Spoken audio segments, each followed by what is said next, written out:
Hey, we could have some weather later on today. We could, yeah. And you've heard the forecast. I made sure we got the forecast in on that one. Kind of combines a little bit. But from what I've seen, it's going to be late, probably. Yeah. They're expecting any weather to come in late. And there's a possibility of some severe weather, but not necessarily a probability. Sure. Is that fair? Yeah, that is fair. And with social media today, you can go online and find just about any forecast you want to look at or believe, or whatever color of the map you want to look at. I saw one of the news stations yesterday. The National Weather Service usually uses the green and kind of goes to yellow, orange, and then red for severe. Well, one of the Oklahoma City stations had the whole state in red, and then had a little, like northwestern Oklahoma and southeastern Oklahoma in this brighter red. And so everybody starts, wigging out about, oh, well, what's going on? The whole state's red. And, well, this other station has it all green, or this other station has it all yellow, and it can get very confusing. Well, the one thing, and I'm not big on having to have a lot of rules necessarily, but the one thing, and Rob Hill's told me this, they all have their own colors. Yeah. And it'd be great, because people don't just listen to one station. Yeah. I mean, you like to think they only watch this station, they only listen to this one. one. No. But I'm smart enough to realize that if you're an avid Cowboy baseball fan, and and I'm a big baseball fan, then there's every chance you're going to turn on and listen to our buddy Rex Holt. Right. That doesn't mean you're mad at us or don't Sure. like us. It's Absolutely. just that you're going to wherever content you're looking for. That's exactly right. And your job, or my job, is to provide content that people want. Right. And so you need to up your game. But I listen to Rex, Yeah. and I'm friends with Rex. And so I think the TV stations want to have their own personality. Sure.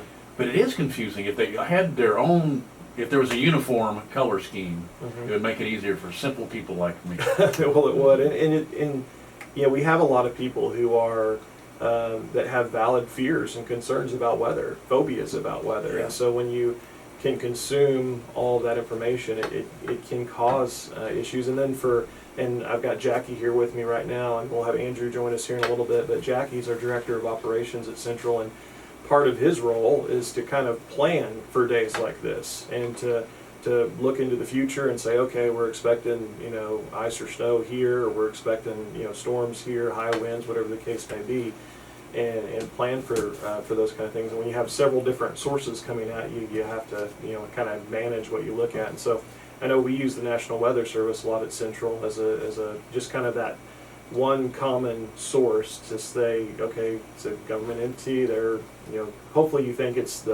they're not looking for ratings or anything like that. It's just they're looking for the facts, and so that's one that we use quite often. But well, we've got Jackie here with us, just to kind of jump in. Jackie's been with Central for 36 years. Is that right, Jackie? Yeah, that's correct. So Jackie's been with us a long time and has seen a lot over that period of time. What's your title?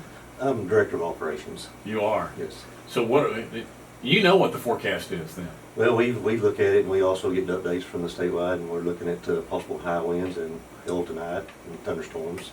So we could have some hail. I did see that. Yeah. Hopefully it's not as big as what they're reporting in the southern part of the state, but the worst part, because I also saw the Panhandle. Are you concerned about the Panhandle? well, we don't actually feed the Panhandle, but we may have to, if it gets bad enough out there, send crews out to help them. So.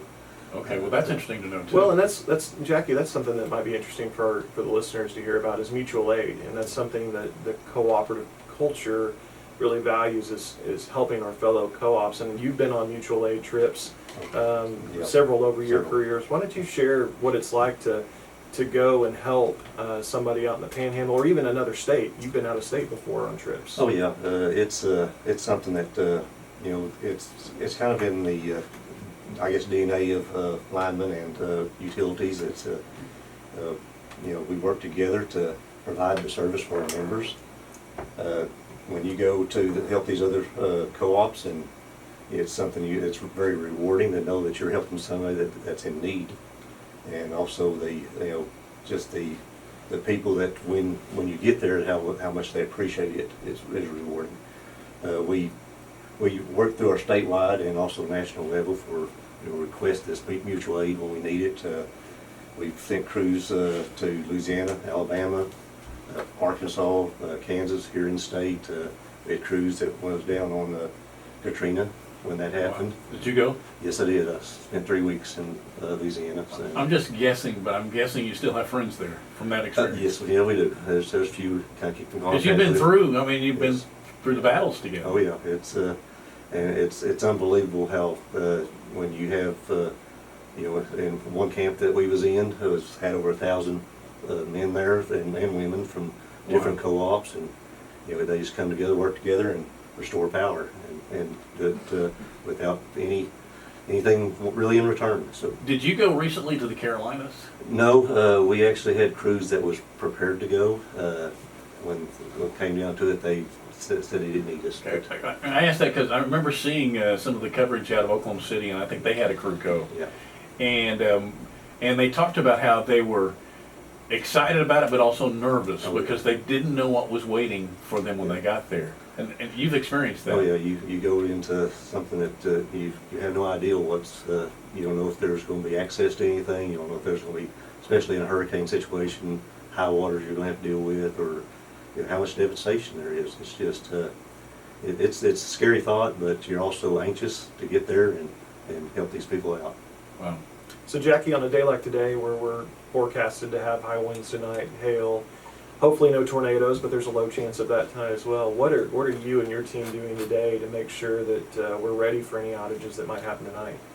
We always have, every night we have actual on-call crews that's, ready to go at any call, whether it's wet, bad weather or not. But we go ahead and get additional crews ready to go, standing by to be called out.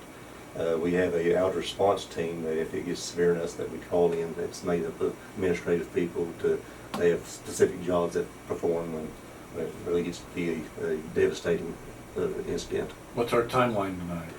Well, they're talking like it may be moving in around 4, starting in around 4, and then throughout the night kind of getting a little worse. So probably 7, 8 o'clock is I think is when they're actually talking about we're going to start getting. Okay, that's a little earlier than what I'd even heard. So Yeah. I know that It you're on changes. top of it. It changes. Yeah, it does. And it'll change throughout the day. I mean, as new models come in and everything, there'll be an updated forecast at lunch and one later in the day, and Jackie and our team will keep up with it and be ready for anything that comes. And that's just part of the job. And these guys get called out at all times of night, days, holidays, weekends, whatever the case may be, and they're ready to come out and help. We also get updates from our statewide organization. They send out updates to, and they use the National Weather Service also.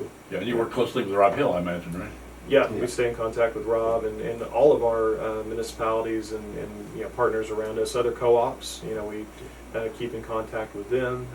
If there's any information that we have to share. That's one of the great things that I've learned about the cooperative culture is just sharing information back and forth, being willing to work together. It really is just a great culture that we get to work in.